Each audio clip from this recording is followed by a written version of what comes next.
नमस्कार, मैं हूं आपके साथ मयंक। आज 20 तारीख है। पिछले 12 घंटे के अंदर इजराइल, ईरान और अमेरिका से जुड़े सारे अपडेट मैं आप तक पहुंचाऊंगा।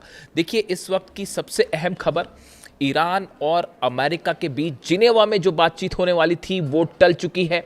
और नतीजा ये है, हालात ये हैं कि इजराइल और ईरान एक बार फिर आमने सामने हैं और किसी भी वक्त इजराइल पर एक बड़ी स्ट्राइक कर सकता है ईरान। इस तरह की खबरें सामने आ रही हैं।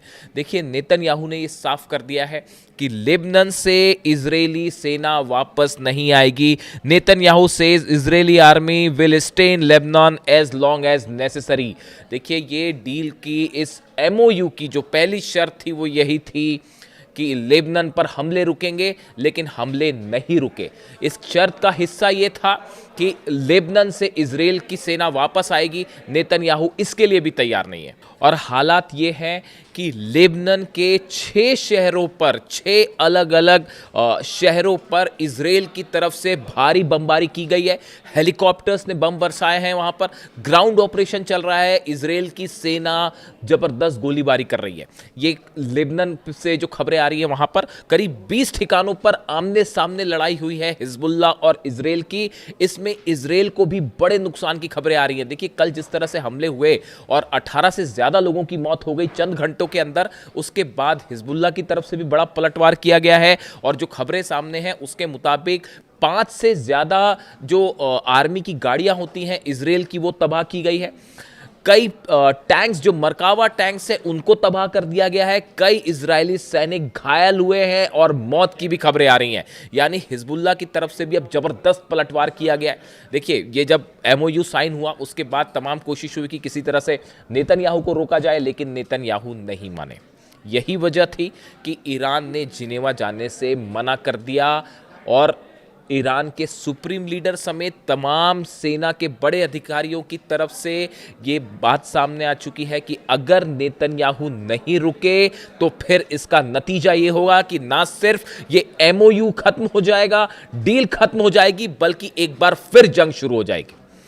और नेतन्याहू के जो बयान सामने आए हैं, नेतन्याहू ने, देखिए, कल 2 बयान दिए। एक बयान मैंने आपको बता दिया कि हम किसी भी सूरत में लेबनान से इजरायली सेना बाहर नहीं आएगी। दूसरी बात जो कि बताया जा रहा है, उन्होंने डोनाल्ड ट्रंप को भी ये बात कह दी है कि इजराइल जो है अपनी सुरक्षा के लिए जो कदम उठाना चाहता है वो उठाता रहेगा, यानी कि हमले जारी रहेंगे। ये बात नेतन्याहू ने साफ कह दी है। अब इसके बाद देखिए, माना यह जा रहा है कि अब डील की स्थिति तो जो है, डील तो बड़ी दूर की बात है। एमओयू की जब पहले दौर की ही बातचीत शुरू नहीं हो पाई तो पूरा क्वेश्चन मार्क लग गया है हर चीज़ पर। हॉर्मूज से जो अमेरिका के जहाज़ थोड़ा पीछे हटे थे, उन्हें रोक दिया गया है वहीं पे। यानी हॉर्मूज अभी फ़िलहाल धीरे धीरे खुलना शुरू हुआ था, लेकिन 24 घंटे के अंदर ही वहाँ पर जो है हालात फिर से एक दूसरे के आमने सामने वाले हो गए। इसी बीच डोनाल्ड ट्रंप का एक बयान आया। देखिए, इस तरह की खबरें चल रही थी कि जेडी वेंस जो है वो नेतन्याहू से नाराज़ है और उन्होंने काफ़ी कुछ कह दिया है कि हम आपको हथियार नहीं देंगे वगैरह वगैरह, इस तरह की बातें। लेकिन डोनाल्ड ट्रंप का बयान आया है। डोनाल्ड ट्रंप ने इस बात को फिर कहा है कि इजराइल हमारा साथी है, नेतन्याहू मेरे दोस्त है और हम इजराइल को हथियार देते रहेंगे। देखिए, ये बात तो है ही। हम हमेशा से आपसे कह रहे थे, मैं बार बार ये बात कह रहा हूँ। इस तरह की जो खबरें आ रही हैं कि ट्रंप और नेतन्याहू में कोई तनाव है, अमेरिका और इजराइल में कोई तनाव है, ऐसा कुछ नहीं है। जो कुछ भी हो रहा है, बड़े सारे एक्सपर्ट से मान के चलते हैं कि जो कुछ भी हो रहा है ये एक बड़ी रणनीति का हिस्सा है और एक बार फिर ईरान के साथ धोखा हो सकता है। इस बात के लिए आरजीसी तैयार है। देखिए, कल बीती रात, मुहर्रम का वक्त चल रहा है, बीती रात ईरान की सड़कों पर लाखों लोग जमा थे। चाहे तेहरान हो, चाहे तमाम अलग अलग शहर, और सब जगह से एक आवाज़ उठ रही है, लब्बैक या हुसैन। और पूरा ईरान एकजुट है। और किसी तरह की, देखिए, एमओयू के पक्ष में तो वहाँ की जनता बाय एंड लार्ज थी ही नहीं। ये एक ऐसा फैसला था जो ये सोच के लिया गया कि दुनिया में एक शांति स्थापित हो, एक बार फिर कोशिश की जाए, ईरान के लोगों को रोज़गार मिले, हालात बेहतर हों, शांति के लिए कदम ईरान ने अपनी तरफ से उठाया था। लेकिन एक बार फिर धोखा मिला, जिसको लेकर जो है बार बार यही बात कही जा रही थी। अब इन हालात में ना सिर्फ ईरान की आवाम बल्कि वहाँ की लीडरशिप एक बार फिर बेहद गुस्से में है और बताया जा रहा है कि मुस्तफा खामेनी एक बार फिर कोई बड़ा फैसला कर सकते हैं इस एमओयू को लेकर। और इस बार अगर एमओयू टूटता है या डील के मामले में मामला आगे नहीं बढ़ता है तो ये फिर से जंग की तरफ ले जाएगा। लेकिन इस बीच देखिए, मैं आज छोटा सा जिक्र करना चाह रहा हूँ एक ऐसे मुद्दे का जो बेहद गंभीर है और बताया जा रहा है कि एक बड़ा कोवर्ट ऑपरेशन शुरू कर दिया है बेंजामिन नेतन्याहू ने, मोसाद ने, इजराइल ने। ऐसा ऐसा कई एक्सपर्ट्स बता रहे हैं। ऑपरेशन ऑक्टोपस नाम दिया गया इसको। देखिए, ये दूसरे दिन 2 दिन पहले एक खबर आई, एक हमला होता है ईरान में। देखिए, ईरान के एक top nuclear scientist doctor Mehrdad की गोलियों से हत्या कर दी गई, उन्हें गोलियां मार दी गई और उनकी मौत हो जाती है। ये ठीक 2 दिन पहले की घटना है। मैं इस पे नज़र बनाए रखा था कि इससे क्या जुड़े अपडेट आते हैं और अब ये बताया जा रहा है कि ये मोसाद से जुड़ा ऑपरेशन हो सकता है। देखिए, ये माना जा रहा है कि ये एमओयू साइन होने के बाद एक बड़ा प्लान तैयार किया गया है जिसमें ईरान के कई टॉप लीडर्स को, कई टॉप साइंटिस्ट को और इसके साथ ही आईआरजीसी के बड़े अधिकारी, वो सब के सब मोसाद के निशाने पे हैं और किसी पर कभी भी हमला हो सकता है ताकि ये डील, ये एमओयू मामला आगे ना बढ़ पाए। और ये जो ईरान के टॉप साइंटिस्ट हैं डॉक्टर मेहरदाद, इनका बहुत बड़ा रोल रहा था ईरान के न्यूक्लियर प्रोग्राम में, उनकी हत्या हो जाती है। इसके साथ ही एक बड़ी स्थिति यह है कि यूक्रेन में भी कई न्यूक्लियर साइंटिस्ट को निशाना बनाया जा रहा है। जो नई रिपोर्ट आई है उसके मुताबिक यूक्रेन के हमलों में एनरगोडार इलाका है, वहां पर जो ड्रोन स्ट्राइक्स हुई, मिसाइल स्ट्राइक्स हुई, उसमें रूस के 2 बड़े न्यूक्लियर साइंटिस्ट को निशाना बनाया गया। ये बड़ी हैरान करने वाली बात है कि जिस तरह से यूक्रेन भी हमले कर रहा है और रूस के साइंटिस्ट को निशाना बनाया जा रहा है, उसी तर्ज पर ईरान को भी न्यूक्लियर साइंटिस्ट को जो है वो निशाने पर लिया जा रहा है। ये क्या कोई बड़ा कोवर्ट ऑपरेशन शुरू हो चुका है? देखिए, रूस के ठिकानों पर हमले किए यूक्रेन ने, फिर एनर्जी ठिकानों पर हमले हुए, फिर परमाणु प्लांट्स पर हमले हुए और उसके बाद अब साइंटिस्ट पर हमले हो रहे हैं। आप ध्यान से देखें, ईरान में भी बिल्कुल ऐसे ही हुआ। पहले ईरान के अलग अलग ठिकानों पर हमले होते हैं, एनर्जी सेंटर्स पे हमले हुए, उसके बाद ईरान के परमाणु प्लांट्स जो हैं, न्यूक्लियर प्लांट्स हैं, उस पर हमले हुए और अब साइंटिस्ट पर भी हमले हुए। ये एक जैसी सिमिलैरिटी ये बता रही है कि एक बड़ा ऑपरेशन है जो शायद सीआईए और मोसाद के कोऑर्डिनेशन से चल रहा है, ऐसा कई एक्सपर्ट बताते हैं, ऐसे ईरान के आरोप हैं।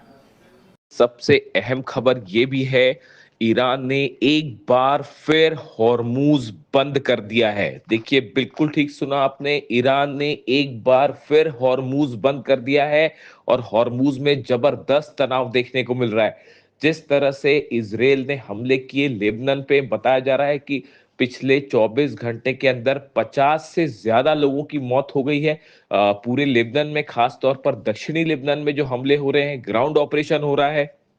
इस बात से नाराज ईरान ने पहले तो जिनीवा में बातचीत के लिए जाने से मना कर दिया, लेकिन उसके बाद एक ऐसा कदम उठाया ईरान ने जिससे डोनाल्ड ट्रंप और अमेरिका भी हैरान है। ईरान ने एक बार फिर हॉर्मूज को ब्लॉकेड करना शुरू कर दिया है, बंद कर दिया है हॉर्मूज को। देखिए, हॉर्मूज से कल ही अमेरिका के जो जहाज थे वो पीछे हटने शुरू हुए थे और बताया जा रहा है कि ईरान के कई ऑयल टैंकर्स कल हॉर्मूज को पार करके अपनी मंजिल की तरफ आगे पहुंचे। लेकिन जिस तरह से लेबनान पर हमले हुए, उस बात को लेकर ईरान खासा नाराज है, ईरान के जनरल नाराज हैं और उन्होंने हॉर्मूज में एक बार फिर अपनी ब्लॉकेट कर दिया, उसे बंद कर दिया और वहां पर जो है अपनी छोटी बोट्स जो हैं उसकी तैनाती बढ़ा दी है, अपने जंगी जहाजों की तैनाती बढ़ा दी है। यानी हॉर्मूज अभी खुले चंद घंटे ही बीते थे कि एक बार फिर हॉर्मूज बंद हो गया है और आमने सामने स्थिति देखी जा रही है अमेरिका और ईरान की हॉर्मूज में। डोनाल्ड ट्रंप की तरफ से कहा गया है कि नेतन्याहू को लेबनान पर हमले रोकने चाहिए, लेकिन ईरान का कहना है कि सिर्फ ऐसे बयानों से काम नहीं चलेगा और पूरी तरह से लेबनान में युद्ध रोकना अमेरिका की जिम्मेदारी है, हमले रोकना अमेरिका की जिम्मेदारी है। अगर अमेरिका ने हमले नहीं रुकवाए लेबनान पे तो बातचीत आगे नहीं चलेगी और ना ही हॉर्मूज खुलेगा।